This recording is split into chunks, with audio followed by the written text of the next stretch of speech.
യേശുവേ നാഥ, അങ്ങയെ ഞാൻ ആരാധിക്കുന്നു, സ്തുതിക്കുന്നു. ജീവനുമെന്റെ സർവസ്വവും നിൻ മുൻപിലണച്ചു കുമ്പിടുന്നു. ദൈവനാമം വാഴ്ത്തപ്പെടുമാറാകട്ടെ. പിതാവിൻ്റെയും പുത്രൻ്റെയും പരിശുദ്ധാത്മാവിൻ്റെയും നാമത്തിൽ തന്നെ ആമേൻ.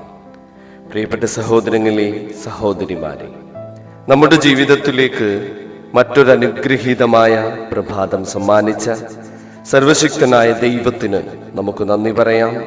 ഇന്നത്തെ ദിവസം നമ്മുടെ ശക്തിയിലല്ല, ദൈവത്തിൻ്റെ കൃപയിൽ നമുക്ക് ഇന്നത്തെ ദിവസം ആരംഭിക്കാം. കഴിഞ്ഞ ദിവസങ്ങളിൽ സംഭവിച്ച തെറ്റുകളും നമ്മുടെ പരാജയങ്ങളും നമ്മുടെ വേദനകളും എല്ലാം കർത്താവിൻ്റെ പാദങ്ങളിൽ സമർപ്പിച്ചുകൊണ്ട് നമുക്ക് ഈ പുതിയ പ്രഭാതത്തിലേക്ക് പ്രത്യാശയോടെ പ്രവേശിക്കാം. എല്ലാവർക്കും അനുഗ്രഹീതമായ നല്ല ഒരു പ്രഭാതം ആശംസിക്കുന്നു. തീരം ഡെയിലി ബൈബിൾ മെഡിറ്റേഷനിലേക്ക് നിങ്ങളെ എല്ലാവരെയും ഹൃദയപൂർവ്വം സ്വാഗതം ചെയ്യുകയും ചെയ്യുന്നു.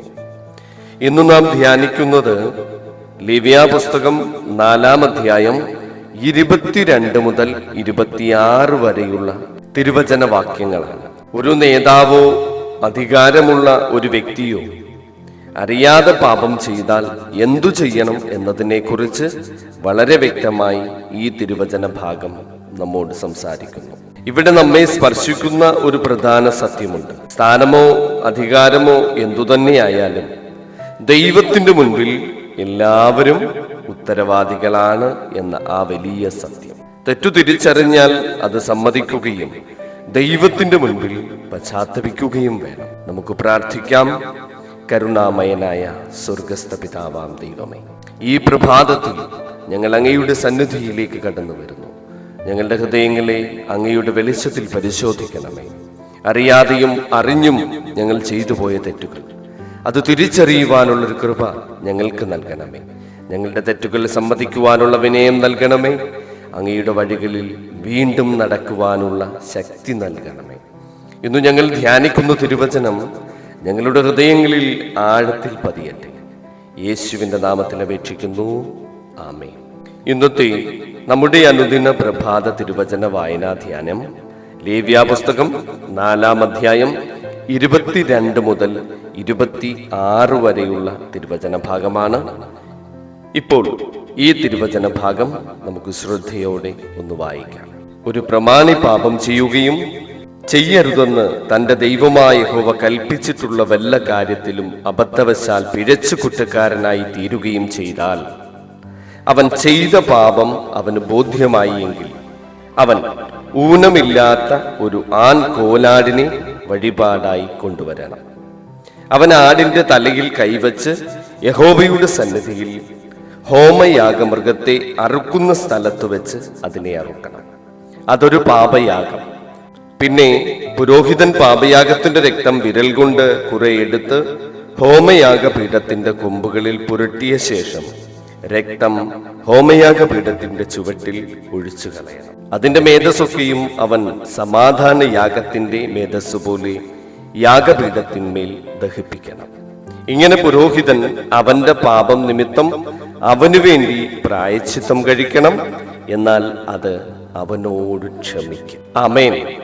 പ്രിയ ദൈവമക്കളെ, തെറ്റു തിരിച്ചറിഞ്ഞാൽ തിരുത്തുവാൻ മടിക്കരുത്. ലേവ്യ പുസ്തകം 4-ാം അധ്യായത്തിന്റെ 22 മുതൽ 26 വരെയുള്ള ഈ തിരുവചന ഭാഗങ്ങളിൽ ഒരു നേതാവോ പ്രമാണിയോ അറിയാതെ പാപം ചെയ്താൽ എന്തു ചെയ്യണമെന്ന് ദൈവം പഠിപ്പിക്കുകയാണ്. അവൻ തന്റെ തെറ്റു തിരിച്ചറിയുമ്പോൾ അതിനെ മറച്ചുവെക്കാതെ ദൈവത്തിന്റെ മുൻപിൽ കൊണ്ടുവരണം. അവിടെ ഒരു ആത്മീയ സത്യമുണ്ട്. ദൈവത്തിന്റെ മുൻപിൽ നമ്മുടെ സ്ഥാനം നമ്മെ തെറ്റിൽ നിന്ന് ഒഴിവാക്കുന്നില്ല. നാം ആരായാലും നാം ഒരു കുടുംബത്തിന്റെ തലവനായിരിക്കാം, നാം ഒരു പിതാവായിരിക്കാം, നാം ഒരു സഭയുടെ ശുശ്രൂഷകനായിരിക്കാം, നാം ഒരു ജോലിയുടെ ഉത്തരവാദിത്വമുള്ള ഒരു വ്യക്തിയായിരിക്കാം. എന്തുതന്നെയായാലും ദൈവത്തിന്റെ മുൻപിൽ നമ്മുടെ സ്ഥാനം നമ്മെ തെറ്റിൽ നിന്ന് ഒഴിവാക്കുന്നില്ല. എങ്കിലും നാം മനുഷ്യരാണ്, നമുക്ക് തെറ്റുകൾ സംഭവിക്കാം. ചിലപ്പോൾ നമ്മുടെ ഒരു വാക്ക് മറ്റൊരാളുടെ ഹൃദയത്തെ വേദനിപ്പിച്ചേക്കാം. ചിലപ്പോൾ നമ്മുടെ തീരുമാനത്തിൽ മറ്റൊരാൾക്ക് നഷ്ടം സംഭവിച്ചേക്കാം. ചിലപ്പോൾ കോപം നമ്മെ നിയന്ത്രിച്ചേക്കാം. ചിലപ്പോൾ അഹങ്കാരം നമ്മെ തെറ്റായ വഴിയിലേക്ക് നയിച്ചേക്കാം. അപ്പോൾ നാം ചെയ്യേണ്ടത് എന്താണ് എന്ന് ചോദിച്ചാൽ, തെറ്റ് ന്യായീകരിക്കുകയല്ല, തെറ്റ് മറച്ചു വെക്കുകയുമല്ല, മറ്റൊരാളുടെ മേൽ കുറ്റം ചുമത്തുകയുമല്ല. പകരം പറയുക, കർത്താവേ, എനിക്ക് തെറ്റി, എന്നോട് ക്ഷമിക്കണമേ, എന്നെ അവിടുന്ന് തിരുത്തണമേ. ഇതാണ് ദൈവത്തിന്റെ മുൻപിലുള്ള യഥാർത്ഥ വിനയം. ഇന്നു രാവിലെ നമുക്ക് നമ്മോട് തന്നെ ചില ചോദ്യങ്ങൾ ചോദിച്ചു നോക്കാം. ഞാനൊരു തെറ്റ് ചെയ്തിട്ട് അത് സമ്മതിക്കുവാൻ മടിക്കുന്നുണ്ടോ?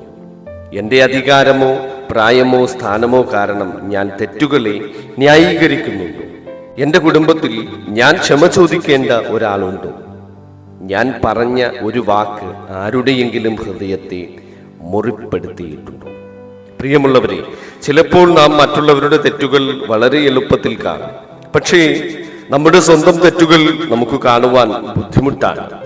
യേശു നമ്മെ പഠിപ്പിക്കുന്നത് ആദ്യം സ്വന്തം കണ്ണിലെ കരട് കാണുക എന്നുള്ളതാണ്.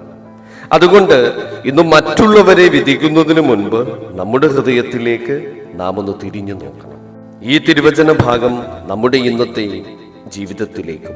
ഒരു കുടുംബത്തിൽ ഒരാൾ തെറ്റു ചെയ്താൽ പലപ്പോഴും പ്രശ്നം വലിയതാകുന്നത് തെറ്റുകൊണ്ടല്ല, ഞാനാണ് തെറ്റിയത് എന്ന് പറയുവാൻ ആരും തയ്യാറാകാത്തത് കൊണ്ടാണ്. ഒരു ചെറിയ വാക്ക്, എന്നോട് ക്ഷമിക്കണം, ഒരു ചെറിയ പ്രാർത്ഥന, കർത്താവേ എന്നെ തിരുത്തണം, ഇവയ്ക്ക് ഒരു ബന്ധത്തെ പുനഃസ്ഥാപിക്കുവാൻ കഴിയും. പ്രിയമുള്ളവരെ, നമ്മുടെ ജീവിതത്തിൽ നേതൃത്വം എന്നത് അധികാരം മാത്രമല്ല, അതൊരു വലിയ ഉത്തരവാദിത്വവുമാണ്. ഒരു പിതാവോ മാതാവോ തൻ്റെ മക്കളോട് ക്ഷമ ചോദിക്കുമ്പോൾ അവരുടെ ബഹുമാനം കുറയുകയല്ല ചെയ്യുന്നത്, മറിച്ച് അവിടെ മക്കൾ പഠിക്കുന്നത് തെറ്റു സംഭവിച്ചാൽ അത് സമ്മതിക്കണം എന്ന ആ വലിയ സത്യമാണ്. അതുപോലെ ഒരു ഭർത്താവ് ഭാര്യയോട് ക്ഷമ ചോദിക്കുമ്പോഴും ഭാര്യ ഭർത്താവിനോട് ക്ഷമ ചോദിക്കുമ്പോഴും കുടുംബത്തിൽ ദൈവത്തിന്റെ സമാധാനം വളരുന്നു. അതുകൊണ്ട് ഇന്ന് നമുക്ക് ഒരു തീരുമാനമെടുക്കാം. തെറ്റു പറ്റിയാൽ മറച്ചു വെക്കില്ല. തെറ്റ് തിരിച്ചറിഞ്ഞാൽ ഞാൻ അത് തിരുത്തും.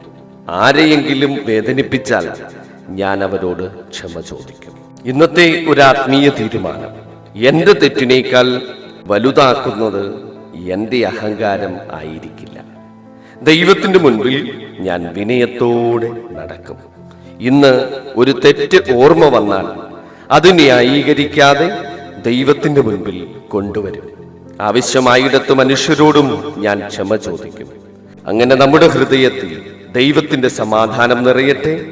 പ്രിയമുള്ള ദൈവമക്കളെ, ഒരു നിമിഷം നമുക്ക് നമ്മുടെ കണ്ണുകളടച്ച് ദൈവസന്നിധിയിൽ ശാന്തമായി പ്രാർത്ഥിക്കാം. കരുണാമയനായ ഞങ്ങളുടെ സ്വർഗസ്ഥ പിതാവാം ദൈവമേ, ഈ പ്രഭാതത്തിൽ ഞങ്ങൾ അങ്ങയുടെ തിരുസന്നിധിയിലേക്ക് തലകുനിച്ച് കടന്നു വരുന്നു. ഞങ്ങളുടെ തെറ്റുകൾ തിരിച്ചറിയുവാനുള്ള ഒരു വെളിച്ചം തരണമേ. തെറ്റു സമ്മതിക്കുവാനുള്ള വിനയം നൽകണമേ. ക്ഷമ ചോദിക്കുവാനുള്ള ധൈര്യം നൽകണമേ. മറ്റുള്ളവരോട് ക്ഷമിക്കുവാനുള്ള ഒരു കൃപ നൽകണമേ. കർത്താവേ, ഞങ്ങളുടെ കുടുംബങ്ങളിൽ സമാധാനം നൽകണമേ. ഞങ്ങളുടെ വാക്കുകളെ നിയന്ത്രിക്കണമേ. കോപത്തിൽ തെറ്റായ തീരുമാനങ്ങൾ എടുക്കാതിരിക്കുവാൻ ഞങ്ങളെ അവിടുന്ന് കാത്തുകൊള്ളണമേ. അഹങ്കാരത്തിൽ നിന്ന് ഞങ്ങളെ രക്ഷിക്കണമേ. ഞങ്ങൾക്ക് നൽകിയിരിക്കുന്ന ഉത്തരവാദിത്വങ്ങൾ വിശ്വസ്തയോടെ നിർവഹിക്കുവാനുള്ള ഒരു കൃപ തമ്പുരാനെ ഞങ്ങൾക്ക് പ്രദാനം ചെയ്യണമേ. ഞങ്ങളുടെ തെറ്റുകൾ മറച്ചു വയ്ക്കാതെ അവ തിരിച്ചറിഞ്ഞ് തിരുത്തുവാൻ ഞങ്ങളെ അവിടുന്ന് സഹായിക്കണമേ. ഞങ്ങളുടെ ഹൃദയത്തെ ശുദ്ധീകരിക്കണമേ. ഞങ്ങളുടെ ജീവിതത്തെ വിശുദ്ധമാക്കണമേ. ഞങ്ങളെ അങ്ങയുടെ വഴിയിൽ നടത്തണമേ. ഇന്നത്തെ ദിവസം ഞങ്ങളുടെ കുടുംബത്തെയും ഞങ്ങളുടെ ജോലികളെയും ഞങ്ങളുടെ യാത്രകളെയും ഞങ്ങളുടെ എല്ലാ ആവശ്യങ്ങളെയും ഞങ്ങൾ അങ്ങയുടെ തിരുസന്നിധിയിലേക്ക് സമർപ്പിക്കുന്നു. യേശു ക്രിസ്തുവിന്റെ നാമത്തിൽ അപേക്ഷിക്കുന്നു. കൃപയോടെ കേൾക്കണം പിതാവേ, ആമേൻ. പ്രിയമുള്ളവരെ, ഇന്നത്തെ വചനത്തിന്റെ സന്ദേശം ഹൃദയത്തിൽ നമുക്ക് സൂക്ഷിക്കാം. തെറ്റു സംഭവിച്ചാൽ മറച്ചു വെക്കരുത്. ദൈവത്തിന്റെ മുൻപിൽ കൊണ്ടുവന്ന് തിരുത്തപ്പെടുക. നിങ്ങളുടെ ജീവിതത്തിൽ ദൈവത്തിന്റെ വെളിച്ചം നിറയട്ടെ.